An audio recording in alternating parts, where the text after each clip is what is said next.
ओम श्री गुरुदेवाय नम। आज्ञा हे मोर प्रिय समस्त सुधीवृंद को कोटि कोटि प्रणाम। गत एपिसोड से छत्तीस गुप्त गीतार अष्टम अध्याय कियदंश आलोचना माध्यम कही आसिली जे अर्जुन पचारुंट स्वयं भगवान कृष्ण को वेद विचार कौन केमती ब्रह्म ज्ञान से पायार तत्व ताको आम आउ से कौन कहते से विषय सम्यक आलोचना कर देखा से कौन कहते आज्ञा जे चिया जे चैतन्य मन पवन बाहर नाही पाद पानी शिर सदा निर्विकार। मुझे आगुरी कही आसी जे ब्रह्मर किसी बाथ विचार नहीं से हूँ निर्विकार निर्विकल्प ताकू आम चिंतन करिया से कौन केमती चिंतन करिया से कहते से विषय आम आगू बढ़ी देखा जे अनंत अच्युत निरामय पुण्य देही निष्ठुआ होइले ताहा निकट भेट पाई। कौन पाइले भेट पाइबे ब्रह्म प्रेम भक्ति साध्य कहले मु तोते अणसाधनारे पार्थ भेट हब बते। जदि अणसाधनारे आसिक मते पाओ जाई भेट पाइबू। यही आज्ञा गुरु संधिर कथा सब से रखुंट से अणसाधना कौन अयुक्त अण को जो आपण अणुरे मिसेकी साधना से आपण कही आसी मुआ करू जे आखिर चूल को आप चारि भाग कले गोटे भाग ता पाखे रखिए आउ तीन भाग को लेकिन आप संसार कर्म करेंगे। कारण जो संसार को आस देह धरिक आस संसार कर्म न कले आप चलिए केमती किंतु लय गोटे थी पाखे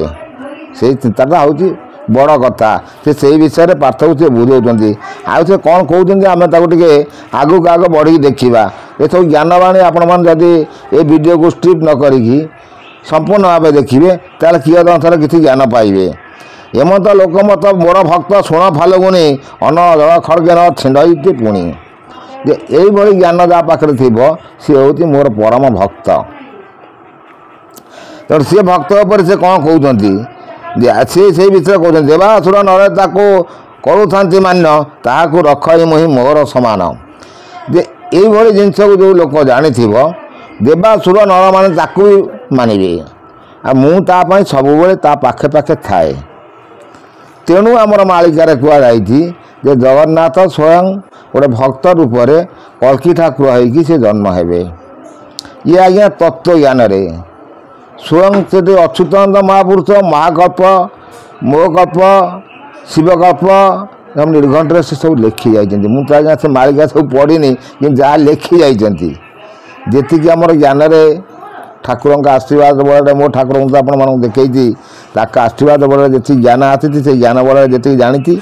से आज्ञा आ से कौन कहते अत्यंत प्रियति मोर भक्त जन श्रेष्ठ ज्ञान जोग तप जोग सिद्धि जोग नष्ट कर्म जोग भक्ति जोग साधिबार सार सर्वठारे परिपूर्ण भगत मोहर अष्ट सिद्धि अष्ट निधि खटंती चरणे जा बांछा करई से मिड़ई तक्षणे। एमत जो जन ये आज्ञा बहुत बड़ गुरुघर कथा रखीगले समस्ते तो कहते कल्की ठाकुर मुझे समस्त को चैलेंज दे कहली आसी बस देखा कथा हवा से कहते ये अष्टनिधि अष्टसिद्धि सबू से गोटे लोक प्राप्य कर जी से अणाकर ब्रह्म को ध्यान करके जापर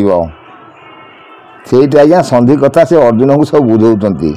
आउ से कौन कहते आम टे आगू बढ़ी देखा किसी किसी ज्ञानवाणी शुणिले आपण कान हुए तो पवित्र हम बहुत सुंदर विषय वस्तु अष्ट निधि अष्ट सिद्धि खटंती चरणे जहाँ बांछा करई से मिड़ई तक्षणे मिलिलेण द्रव्य आउ नघे नई सेहु मोर भक्त बिना द्रव्य न निहई आउ। आज्ञा ये सबू द्रव्य पाइले भी सुधा सी ताकू ग्रहण करे ना सी मो भक्ति सदा सर्वदा थाए तार अर्थर लोभ नथिबो ना मायारे लोभ नथिबो ना मोहरे लोभ नथिबो कोथरे तार लोभ नथिबो। भल कथा से कहते सर्वद्रव्य निर्बल निर्लोभरे शांति किसे पाई सर्वकर्म मान से निष्काम बोलाई। ये सबू थाई सुधा से निष्काम सही आउ से कौन कहते सर्वमते समर्पिले उत्तम लक्षण काम क्रोध त्याग कला लोकटी निर्गुण। से जो भक्तर को भक्त तार गुण विषय से कहते स्वयं भगवान कृष्ण अर्जुन को बुझाते जे कौन कौन थिले से उत्तम लक्षण से भक्त हम से विषय मुझे कहूँ तू ज्ञान कर शुण काम क्रोध त्याग कला लोकटे निर्गुण पंच मन पथिश प्रकृति नष्ट कले जोगी ताकू बोली पार्थ बोलवा शैले जे एत गोटे जिनस को जी नष्ट कर हूँ ज्ञानी से हूँ पार्थ पार्थ से हूँ ज्ञानी ताकू देखू शैले माने पृथ्वी देखू आत्मा को जानिला लोक परते बोलाई ब्रह्म को चिन्हले ब्रह्म दर्शन से ही ब्रह्म को चिन्हले से ही ब्रह्म दर्शन करि परिबो कौन केमती दया क्षमा दुई थिले बोलिबा सुज्ञानी भक्तर गुण एतक शुण फालगुनी से जो भक्त थिबो तार एते गुड़िए गुण थिबो एते गुड़िए गुण रहिले से मोर भक्त होइकी रहिबो समस्ते तार भक्त से परम ब्रह्मकर राम भी थे राम भी अवतार आसले सी भी भक्त थे से ज्ञान कौट पाइले वशिष्ठ ऋषि पाखर पाइले कृष्ण पुणी से ज्ञान कौट पाइले संदीपनी ऋषि पाखर पाइले अच्युत जी आसले सी कौट पाइले से निराकार विष्णु पाखर ज्ञान पाइले सेमती कल्की ठाकुर जी आसवे सी ज्ञान नहीं सी पाखर ज्ञान पाथे तेणु ये सब बहुत संधि कथा आज्ञा आप आगु से कौन कहते देखा दया क्षमा दे थिले बोलिबा सुज्ञानी भक्तर गुण एतक शुण फालगुनी तो भक्तर गुण आप सब गोटी गोटी कर बुझे आसली आगु थे कौन कहते आम देखी देखी जावा तू बोली कि ज्ञान तत्व केमत पाइबू ताही तोते कहवा हेतुरे रखिबू ज्ञानी को सेविले ज्ञान चक्षु तेणु पाई खोजिलेण क्षीर मध्य लवण अच्छई आज्ञा क्षीर को जो आप कौन करेंगे ता भितर लवणी अच्छी आपड़ कौन से क्षीर को सांगे सांगे कच्चा क्षीर को दही देले लवणी पाइबे नाई ताकू सिझेबे सिझेला पुणी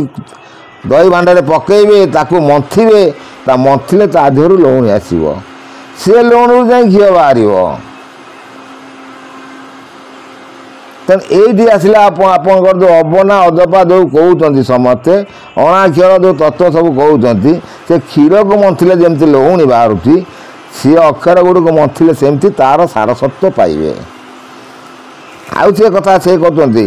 जे ज्ञानी को सेविले ज्ञान चक्षु तेणे पाई खोजी ऋण क्षीर मध्य लवणी जई